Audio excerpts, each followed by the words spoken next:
Muy bien, seguimos aquí en Salvando Vidas. Escríbanos, están todos los teléfonos, manera que ustedes pueden escribirnos. Saludo especial a los que nos ven a través de las plataformas digitales. Luego el programa queda, ustedes pueden seguir viéndolo.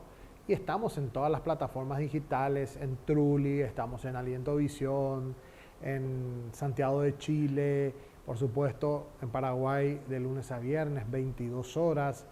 Si usted no nos quiere ver es porque no nos quiere ver, así nomás. Hoy hay demasiadas facilidades para que usted vea el programa. Estamos hablando de corrupción. Definió en el primer bloque lo que es la corrupción en todas las esferas. Y yo le trasladé la pregunta.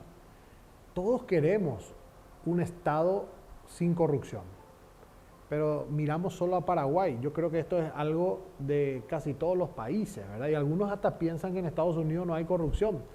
Y hoy hay tantas series en Netflix donde uno ve y dice, había sido en Paraguay y no es tanta otra vez la corrupción, ¿verdad?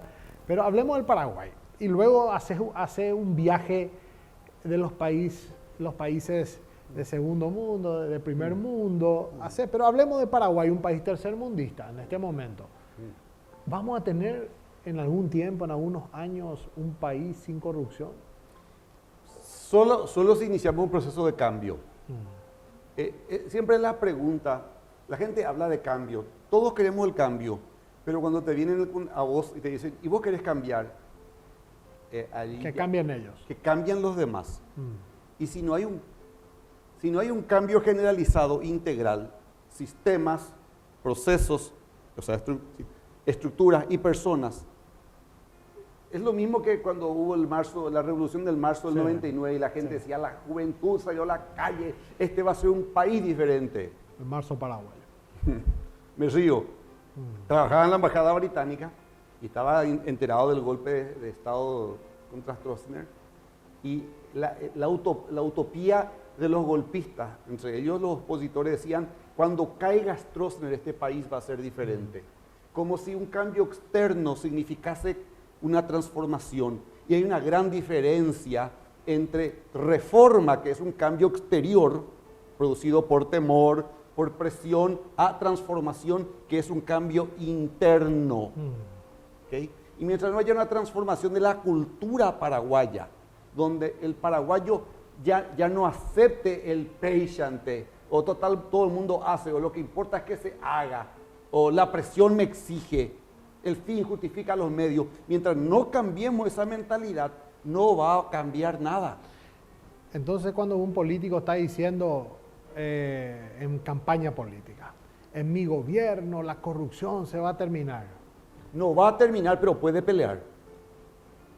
Y tiene que, y en la medida que sea un gobernante, un estadista que le dé a cada quien lo suyo, que no le interese la reelección, sino terminar bien su gobierno, porque al final de sus días de gobierno va a querer caminar en la calle con la frente en alta, va a tener que enfrentar las estructuras.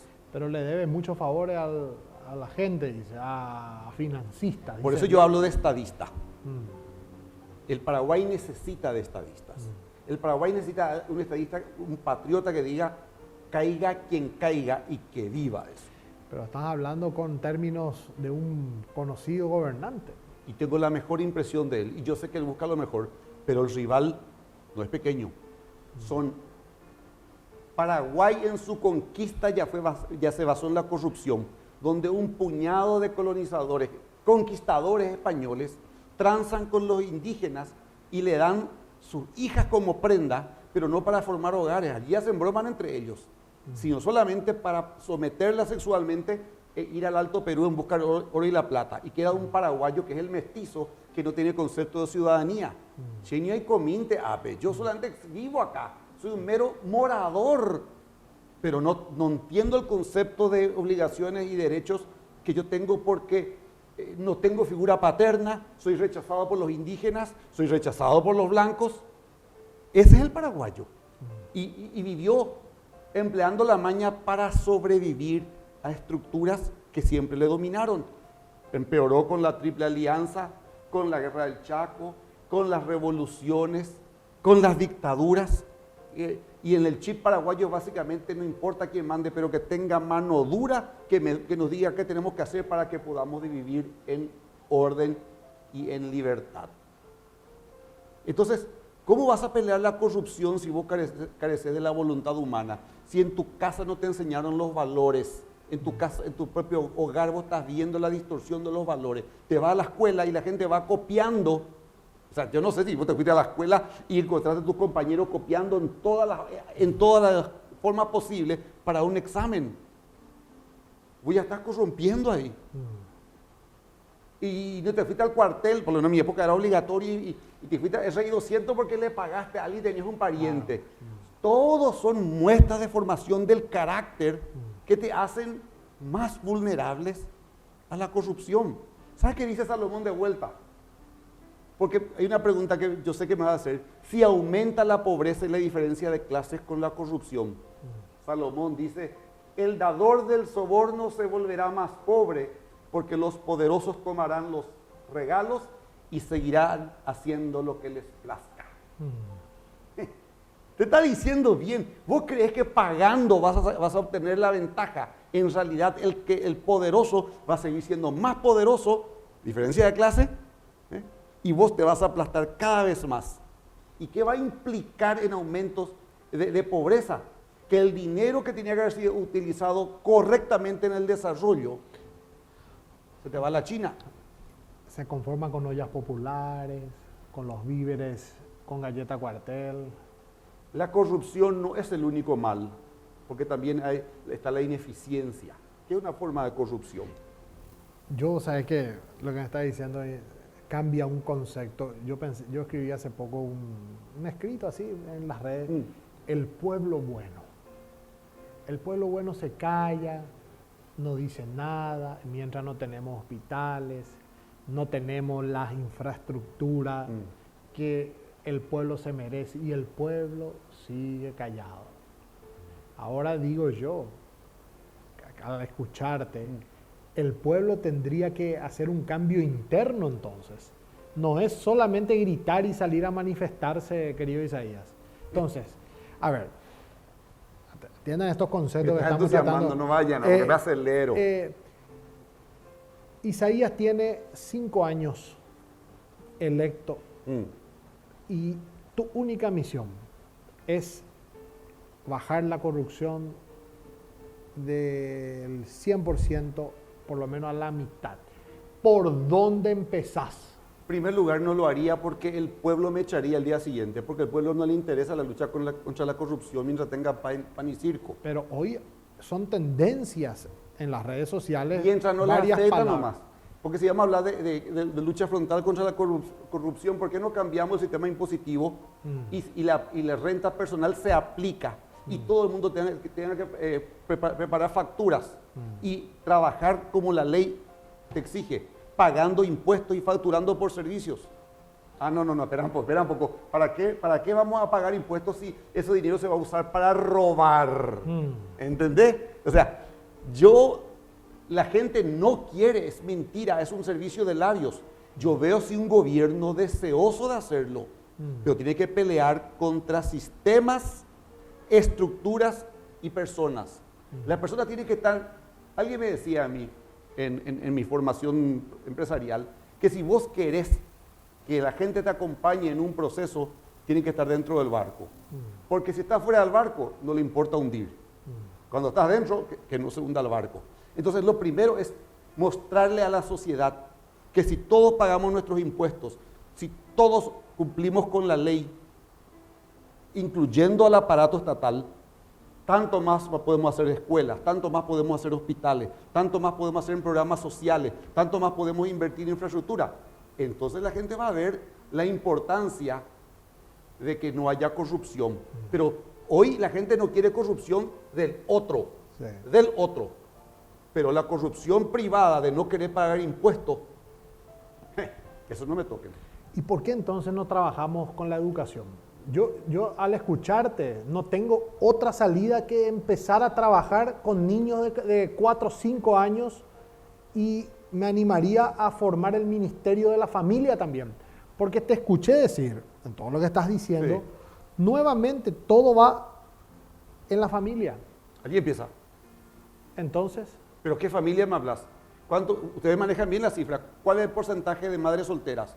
¿Cuál es el porcentaje de madres y padres que viven en España o en Argentina? Correcto. Y que le dejaban los hijos a los tíos o a los abuelos y le envían un dinero? Antes era para comprar computadora para hablar, hoy es para que tengan bicicleta y después para que tengan moto. Sin ninguna formación del carácter y se hacen pelota con las motos. Se convierten en motochorro o toman y se matan. Que le cuesta al Estado millones de dólares en la atención a través del centro de trauma. Vámonos. El primer trabajo de la sociedad paraguaya debe ser en la familia, en padre y madre que asumen la responsabilidad de ser íntegros y de enseñar valores a los hijos. Y eso no lo pueden hacer solos. Porque, como decía una enseñanza progresista liberal, se requiere de una aldea para educar a un niño. Y tiene razón. ¿Por qué? Porque está con los padres un tiempo, tiene que estar en la escuela un tiempo, tiene que ver televisión o internet otro tiempo.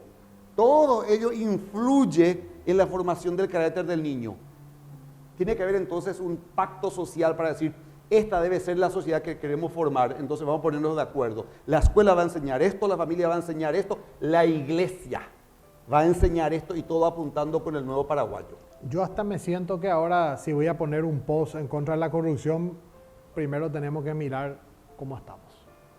Hasta después de escucharte, tengo que mirarme a ver cómo estoy yo, cómo están mis hijos. Subite al púlpito de una iglesia y hablar contra la corrupción.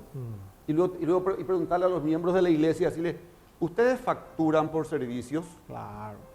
¿Ustedes exigen factura para pagar por el tema del IVA? O así nomás para no pagar el IVA.